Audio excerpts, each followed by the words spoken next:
Hello everyone, international থেকে রাজ বলছি। So আজকে একটা ইম্পর্টেন্ট টপিক নিয়ে কথা বলবো, সেটা হচ্ছে যে bank statement R bank loan.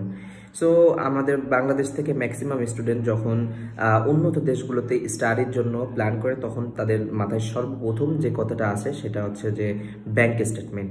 Because 20 lakh, 30 lakh, 40 lakh, 50 lakh একটা হিউজ অ্যামাউন্ট একটা ব্যাংক স্টেটমেন্ট দেখানোর দরকার পড়ে 6 মাসের জন্য, 3 মাসের জন্য, 1 মাসের জন্য। সো এখানে আমরা অনেক সময় হেজিটেশনের মধ্যে পড়ি এবং এজেন্সি থ্রুতে গেলে অনেক টাকা ইন্টারেস্টও নেয়। সো আমি মূলত এই ব্যাংক সার্ভিসটাও দিচ্ছি এখন। সো যাদের এই রিলেটেড সার্ভিস দরকার, তারা দয়া করে আমার সাথে কন্ট্যাক্ট করবেন। আপনার সর্বনিম্ন রেটে পাবেন। আমি একটা হিন্টস দিয়ে দিই, যদি আপনি 20 লাখ টাকা লোন নেন, তার জন্য পার মান্থ আপনাকে 6,000 টাকা পেমেন্ট করতে হবে মাত্র। যেটা হয়তো আপনার অন্য কোথাও গেলে আপনার 10%, 12% পর্যন্ত এটা চলে যায়। সো এটা একটা হিউজ অ্যামাউন্ট। সো যাদের ব্যাংক সাপোর্ট দরকার, just contact me. Thank you.